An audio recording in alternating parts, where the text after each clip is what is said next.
Pag-usapan po natin itong 8 very deadly at serious na mga sakit. Tinatawag ko nga itong mga tridor na sakit na bumibigla na lang. Kadalasan, hindi alam to ng tao, bigla na lang darating yung mga sakit kasi nga walang sintomas sa una. So, pinili ko itong 8 na halos walang sintomas. Pag nalaman mo, serious na. Hopefully, pag aware tayo dito sa 8 deadly disease, ay baka maagapan natin. Baka meron kayong ganitong senyales na sabihin natin, uy, may ganitong symptom, may edad na. Baka kailangan na magpa-check agad sa doktor. 1 out of 8. Number 1, ewan ko kung narinig nyo na to, aortic aneurysm. Abdominal aortic aneurysm. Okay? Meron tayong aorta. Okay? Mula sa puso, mayroong pinakamalaking ugat aorta. Bababa yan, magiging thoracic aorta. Tapos pagbaba sa tiyan, medyo malaki yan eh. Mga 3 cm yan eh. So, abdominal aorta. Ngayon, dapat ganito ang hugis niya, payat lang. May pagkakataon, lumolobo siya, nag-aneurysm. Walang sintomas to. Ang tawag nila dito, time bomb. Time bomb, ticking time bomb. Bakit nagtitik? Pumupulso yan eh. Bawat tibok ng puso, baba ng baba yung dugo dito, palaki ng palaki. So, anytime, pag palaki yan ng palaki, mapupunit yan. Pag napunit yan, tatagos, lalabas yung dugo, mamatay yung pasyente. Bigla. Within minutes to, ubos. So, ang problema dito, kadalasan, walang symptom. Hindi mo mararamdaman. The only thing na pwede mo malaman ay, pag hinawakan yung tiyan, minsan malakas ang pulso. Pero kung mataba ka, hindi mo rin mararamdaman to. Okay? Pag na-ultrasound, pero hahanapin pa to, i-ultrasound yung abdominal aorta, pwede makita. Okay? So, mararamdaman mo lang kung sumasakit yung tiyan, pero medyo late na yan. Pag sumakit, dapat malaki na siya. Okay? Magagawa lang natin, bakit lumalaki? Unang-una, risk factors. Baka super high blood siya. Pwede yan. Nagkakaedad, naninigarillos, diabetes, nakakasira din ng ugat. Baka may lahi ng ganitong abdominal aneurysm. Delikado po yan. Okay? Pag nahuli to, mahuhuli lang yan kung may sobrang sakit ang tiyan, so medyo late na yon. Tapos, pag nahuli nga natin, may operation gagawin. Mga TCVS, thoracic surgeon, nilalagyan nila ng graft. Major operation, pero parang walang choice eh. Lalo na pag malapit na mapunit. Paano tayo iiwas, di ba? O, wala naman tayo pera pang check-up eh. Paano tayo iiwas? Tigil sigarilyo, okay? Control ang blood pressure kasi pag mataas hindi maganda. Huwag din ma-aksidente, car accident, masuntok, mabangga yung tiyan, baka mapunit, di ba? Minsan nagiging cause din yun. So, actually, yung mga prevention tips natin, halos pare-pareho dito sa 8 sakit. Kung susundin nyo yung mga prevention tips, maayos na pagkain, tigil sigarilyo, mapiprevent natin itong 8 na very deadly. Kasi nga walang sintomas eh. Late. So, yan na number 1. Abdominal aortic aneurysm. Number 2, brain aneurysm. Kung yung abdominal aneurysm malaki, pag lumalaki yun, parang 4 cm, delikado yun eh, sa tiyan. Ito naman, sa utak. Itong brain aneurysm, maliit lang yan. Maliit lang yan sa utak. Ito, baka narinig nyo na to. Maraming artista napapabalita na bigla na lang pumanaw. Sumakit lang ang ulo ng ilang oras, biglang hindi na gumising. Brain aneurysm. Very common to. Ang problema dito sa brain aneurysm, pwede siya mamana. So, wala talagang kasalanan. Namana mo sa kamag-anak mo. At kung nag-uumpisa pa lang siya, hindi mo ma-check. Paano mo ma-check sa ulo? Hindi ka naman magpapa-CT scan at MRI kung wala ka naman nararamdaman. So, magkakaroon lang siya ng sintomas pag malapit na siya pumutok. Kung kailan na siya dumudugo, kung kailan na siya napupunit, doon pa lang sasakit ang ulo, doon pa lang lalabo ang mata, doon pa lang magkokonvulsyon, doon pa lang titigas dito sa leeg, pag may dugo na lumalabas. Pero sa umpisa, hindi mo mahuhuli. Kaya nga tridor na sakit eh. Paano siya mahuhuli kung may lahi kayo nito? Tapos, headache eh. Lahat naman tayo may headache eh. Pero yung sakit ng ulo na feeling mo laging paulit-ulit o parang masakit siyang kakaiba, wala namang masama kung may headache kayo na pabalik-balik, pa-check tayo sa neurologist, neuro-brain specialist eh. So, pag medyo may duda siya na baka iiba na yun, papa-MRI ka, papa-CT scan, baka mahuli tong brain aneurysm. Pag nahuli yan, inooperahan at life-saving. Pag naoperahan ka na maaga, buhay ang pasyente. Pag hindi naoperahan, delikado. Umaatake din to pag nagkakaedad, nagkaka-high blood, kasi nga mas mataas yung pressure.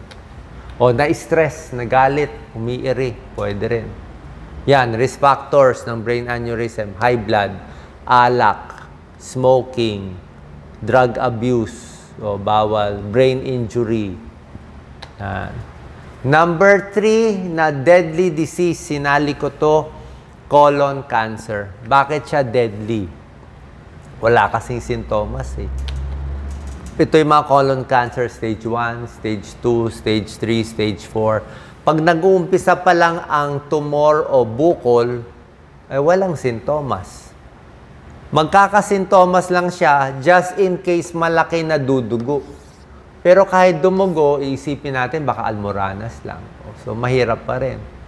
Magkakasintomas siya kung sobra na siya laki, napipigilan na niya yung pagdumi mo. Lumiliit na dumi mo, may dugo na sa dumi mo. Na magdududa ka na, kailangan na mag-colonoscopy. Pero otherwise, hindi mo mahuhuli. Sasakit ang tiyan, sa umpisa, hindi sasakit eh, maliit eh. Hindi mo mamamalayan. Parang may bukol ka dito, o dito kita mo. Pero kung may bukol sa colon, hindi mo makikita, hindi mo maramdaman eh.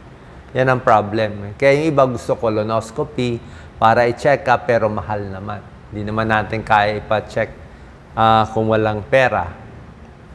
So, pag may pagdurugo, siguro papacheck tayo sa surgeon para sigurado.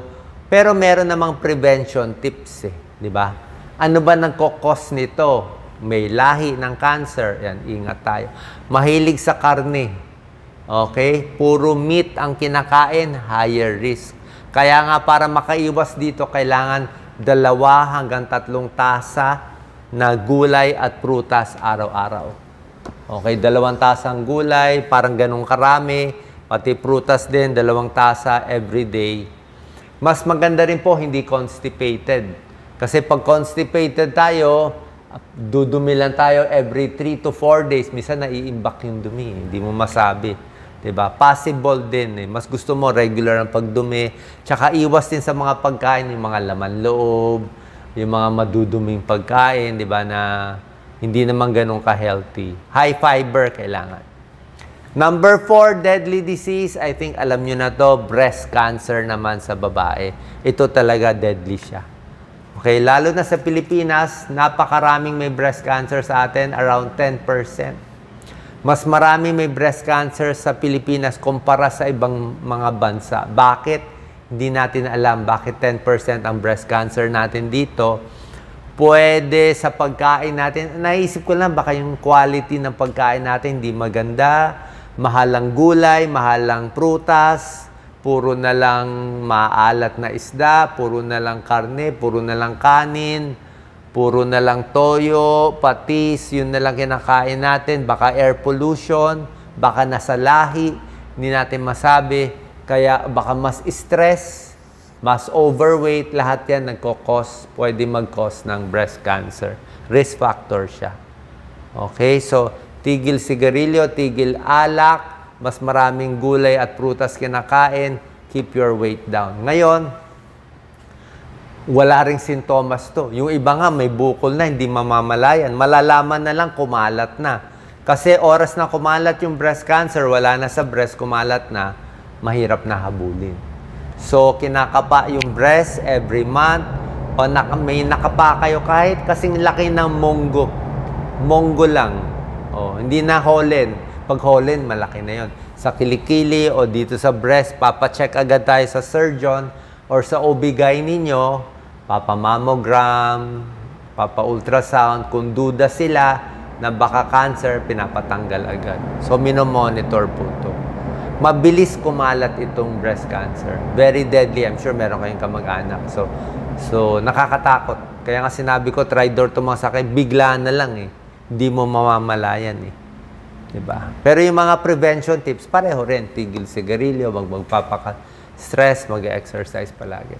Pag lalaki naman, ang kalaban namin, prostate cancer. Okay? Kasi sa breast cancer sa lalaki, medyo hindi ganun kadami. Prostate.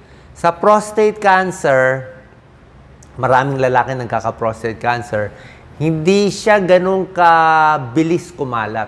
So, medyo okay siya na pag na-discover mo yung prostate cancer, usually mahahabol mo pa. Kaya marami nakaka-survive nito. Pero, wala rin ganong sintomas. Diba? Kasi lahat ng lalaki naman, mahina ang pag-ihi, hirap na umihi pag edad 50, 60. Karamihan naman ng lalaki, lalaki talaga ang prostate. 'Di ba? Pag-iihi, hirap na. Oh. Pero hindi mo alam kung lumalaki ba prostate mo or prostate cancer na eh. Yan ang problem. Unless papa-ultrasound mo, papa-check. 'Di ba? So pag may problema sa pag-ihi, pwede malaki lang ang prostate, may gamot diyan, or ang kinakatakot natin, prostate cancer. Itong back pain eh, lahat naman nagkaka-back pain eh. So, ang kinakatakot natin yung prostate cancer na kumalat sa buto, kaya nag-back pain. So, mahirap malaman. Okay? So, kaya nga siya deadly disease eh. So, siguro pag senior na, mas magpapacheck na kasi nga higher risk na for prostate cancer. Paano iiwas? Iwas din sa karne, sa beef, sa karne. Yan ang turo ng urologist ko. High-fat foods, karne, processed meat, hotdog, mga ham, lahat yan bawas. Okay? Gulay at prutas talaga ang maganda sa prostate cancer. More exercise, pwede rin. Huwag rin matagal nakaupo. Minsan hindi naman talaga risk factor, pero ayaw mong lagi rin nakaupo. Tigil sigarilyo, be active. Number 6 out of 8 deadly disease, diabetes. Diabetes kasi sa umpisa, wala ring sintomas eh. Tsaka ang daming nagkaka-diabetes ngayon. Ang daming komplikasyon ng diabetes sa puso, sa paa, namamanhid kamay, sa utak. Delikado siya kasi sa umpisa, halos walang sign. Unless papacheck mo blood sugar mo. Lagi ka nauuhaw, minsan namamayat, laging gutom, ihi ng ihi. Yung mga late sign na nilalanggam yung ihi o yung kamay na mamanhid, lumalabo yung mga mata, impotent, mahina na sa sex dahil sa diabetes, medyo late sign na yun. Late sign na yun. Early sign is ganito. So, papacheck ang blood sugar. Okay? Siguro at least every 6 months, every year. Number 7, depression. Okay? Dati, hindi to ganun ka-deadly, pero ngayon, with social media, ang dami na didepress, lalaki at babae. At syempre, pag may nabalitaan kayo na tao, wala pang 30s, biglang pumanaw na lang, pag titingnan mo yung cause of death, kadalasan depression. Okay? So, dapat maayos natin ito. Usually, sa social media, naiinggit sa mga siyempre, nakikita mo, ba't yung iba may bahay, may kotse, maayos lahat. Bakit ako? Pangit yung buhay ko, malulungkot ka na, kung ano-ano na napapasok sa isip natin.